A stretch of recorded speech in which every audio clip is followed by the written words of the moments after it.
네, 안녕하세요. 오늘은 환율과 그리고 원화 약세의 배경, 그리고 주간 증시 전망을 살펴보도록 하겠습니다.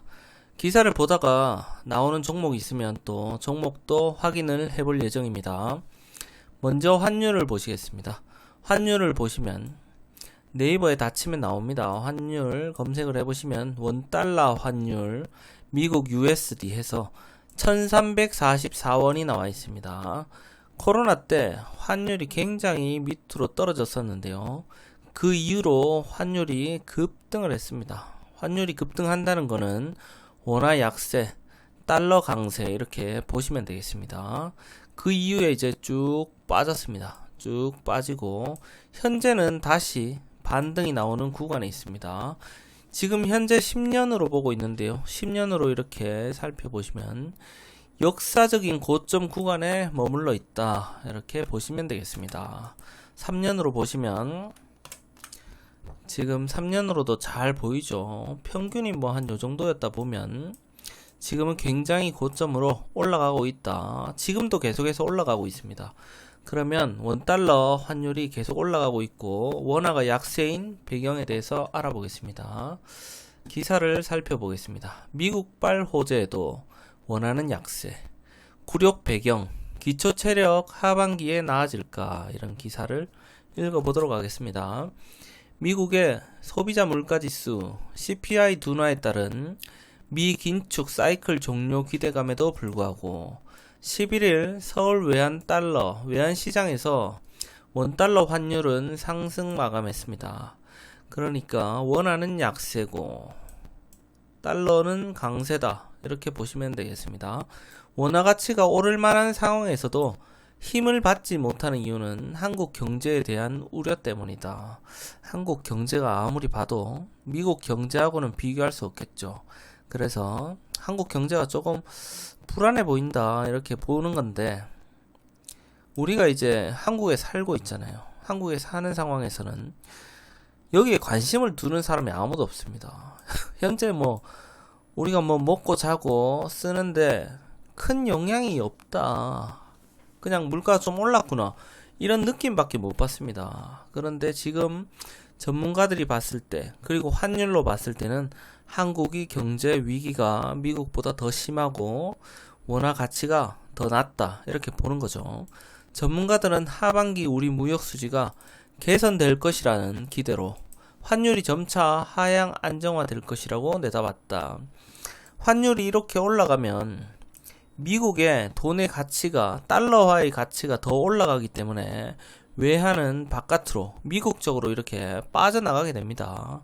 그리고 만약에 여기 전문가들 말처럼 하반기에 우리 무역 수지가 개선되어서 환율이 점차 하향 안정화가 되면 이제 우리나라 원화가 강세다. 그렇게 예상이 된다면 달러화가 원화 쪽으로 우리나라 쪽으로 자금이 들어올 것이다. 그렇게 되면 우리나라 자금이 대표적인 게 주식이기 때문에 주식으로 자금 유입이 들어올 것이다. 이렇게 나오게 되는 거죠.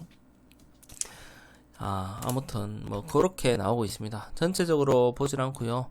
현재는 그 정도로 보고 있다. 그러면 주간 증시 전망 한번 보도록 하겠습니다. 예, 여기 광고에 챗 GTP 시대 이렇게 나와 있는데 챗 GTP 아주 중요합니다. 모르시는 분들은 한 번씩 검색을 해보시고 앞으로 챗 GTP의 시대가 오니까 잘 찾아보시기 바라겠습니다. 주간 증시 주요 일정입니다. 15일입니다. 유로존 3월 산업 생산, 16일 미국 4월 소매 판매와 산업 생산, 17일 유로존 4월 소비자 물가, 18일 미국 4월 기존 주택 판매. 소비자 물가 같은 경우에는 조금씩 물가가 낮아지고 인플레가 안정되는 모습을 보여야 되고, 주택 판매는 주택 가격이 하락한다, 경기가 안 좋다, 이런 것보다는 주택이 조금씩 판매가 이루어지고 있고 주택 가격이 하락해서 다시 반등으로 나오고 있다, 이런 기사가 더 좋겠죠. 19일에는 G7 정상회의가 있습니다. 요런 지금 현재 주간 증시 전망도 읽어드렸습니다. 자, 여기 주간 증시에 또 국내 증시도 나와 있기 때문에 계속 보겠습니다. 미국 부채 한도 문제, 경기 침체 우려 등으로 박스권을 전망하고 있습니다. 14일 한국거래소에 따르면 지난주 코스피는 전주 대비 1% 정도 하락해서 2475의 거래를 마쳤습니다. 코스피는 최근 4거래일 연속 하락 마감해서 결국 2500선도 내줬습니다. 코스닥 지수는 2.67% 내린 822포인트에 마감했습니다. 굉장히 저평가 구간인데, 역사적으로 보면 이 정도면 저평가된 구간인데 주가가 참 안 오르네요. 미국 부채 한도 문제, 경기 침체 우려, 지역은행 우려 등 불확실성에 글로벌 증시 전반적으로 위험 회피 선호 심리가 강해진 가운데 국내 증시도 이에 동조된 모습입니다. 서상영 미래에셋증권 연구원은 미국 증시가 물가 안정에도 지역은행 위기 재부각, 부채 한도를 둘러싼 정치권의 분열로 부진했던 점이 한국 증시에도 부담 요인으로 작용하고 있다. 미국의 이런 정치권 문제도 우리나라 증시에 영향을 준다. 우리나라는 항상 약자입니다. 글로벌 금융시장은 백악관과 의회 지도부 간의 부채 한도 협상에 주목하면서 안전자산 선호 심리가 높아지고 있다. 경기 침체에 대한 우려도 여전히 진행되고 있어 수출 의존도가 높은 한국 증시에 부정적이라고 설명했다. 이와 같이 상황이 이어지면서 이번 주 국내 증시는 박스권 흐름을 보일 것으로 예상이 된다. 미국 부채 한도 협상의 교착에 빠지면서 개인 투자 심리는 위축되고 주가는 좁은 폭에서 등락을 이어가고 있습니다. 현재 물가 지표나 이런 쪽으로는 예상에 부합하는 모습이 나오고 있지만 부채 한도 협상에서 조금 난항이 예상이 되면서 전체적으로 글로벌 증시에 영향이 나타나고 있습니다. 미국 경기 하강과 부채 한도 협상이 상단을 제약하고 있기 때문에 증시는 당분간 박스권 장세를 이어갈 가능성이 높다고 내다봤다. 부채 한도 협상은 결국엔 이루어지겠죠. 그러면 이 불확실성은 해소되고 증시는 다시 반등할 영향이 있습니다.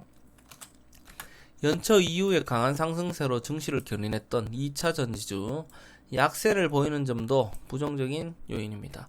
에코프로 BM은 너무 많이 올랐죠. 이런 종목들은 그냥 쳐다만 보는 겁니다. 들어가지 마시고요. 에코프로 그룹 회장의 구속 등 악재가 겹치면서 지난 한 주 동안 2차 전지 대장주 에코프로의 주가는 20% 하락했다.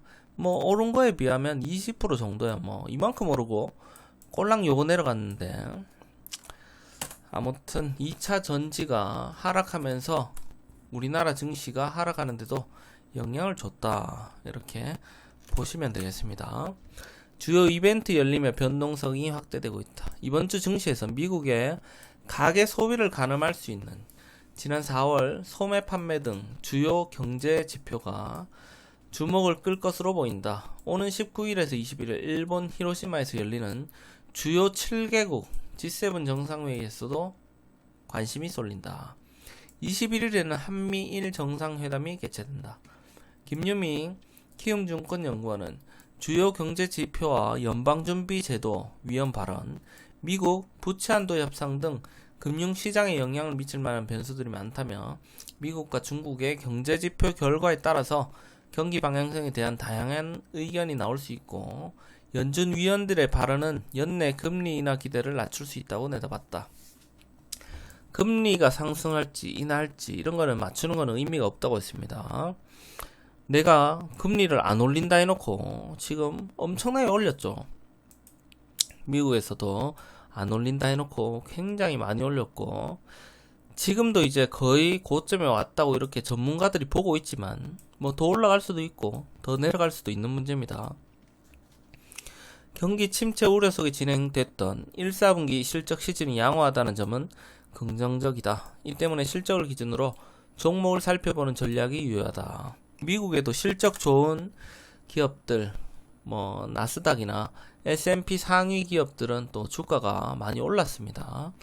우리나라도 실적이 잘 나오는 네이버나 현대차, 자동차 쪽 그쪽은 또 굉장히 급등한 종목들도 많이 나오고 있습니다.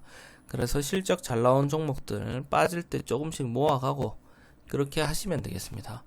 여기 나왔던 종목 중에 에코프로 한번 보고 가도록 하겠습니다. 에코프로. 자, 에코프로는 정말 너무 많이 올랐다. 한 10만원 정도였는 것 같은데 82만원, 한 8배 정도 올랐습니다. 이런 종목을 매수한다는 건 정말 어려운 일이다. 그래도 매수하는 사람들이 있더라. 여기 보면은, 자, 지난주 금요일에도 외국인과 기관은 팔았죠. 개인들은 매수를 했다, 이 뜻입니다. 참 대단하다, 이렇게 생각이 됩니다. 뭐 다른 건 필요 없고 차트 한번 보겠습니다. 월봉 차트를 보시면 뭐 아직 죽진 않았다. 자, 월봉 차트를 보시면 지금 5월선을 깨뜨린 적이 단 한 번도 없습니다. 이 5월선을 깨뜨리지 않았다, 아직은. 그래서 아직 뭐 죽지는 않았구나, 그렇게 생각이 됩니다. 자, 주봉 차트를 보겠습니다. 주봉 차트를 보면 조금 맛이 살살 가고 있습니다. 자, 주봉 차트를 보면 고점에 물린 분들은 조금 마음의 준비를 또 하셔야 되겠습니다. 지금 보시면 주봉 차트가 더 선명하게 나와 있죠. 주봉 차트를 보시면 5주선을 깨지 않고 이렇게 올라갔단 말이죠. 그러면 5주선이 깨지면 매도 신호다, 이렇게 보시면 되는데, 여기 뭐 살짝 내려왔지만 주봉의 마감으로 봐야죠. 주봉의 마감으로 보면 지난주에는 이제 확실히 5주선을 깨뜨렸기 때문에 이제 다시 반등이 나온다 해도 5주선을 맞고 이렇게 떨어질 가능성이 크다. 5주선 맞고 떨어지면서 여기 20주선까지 거의 뭐 자동빵으로 내려오는 게 맞지 않나, 그렇게 생각이 됩니다. 일단 에코프로 하시는 분들은 지금 최근에 요쯤에서 매수하신 분들은 이제 조심하셔야 된다. 추가 매수도 어렵다. 추가 매수 하시려면 뭐 60주선이나 120주선 정도 왔을 때 하는 게 맞지. 이게 본전도 안 주고 계속 떨어지게 되면 이거는 추가 매수하면 정말 나락으로 간다, 이렇게 보시면 되겠습니다. 그럼 오늘 환율과 주간 증시 일정, 그리고 에코프로까지 조금이라도 도움이 되셨다면 좋아요 눌러주시고요. 구독하기도 부탁드리겠습니다. 수고하셨습니다.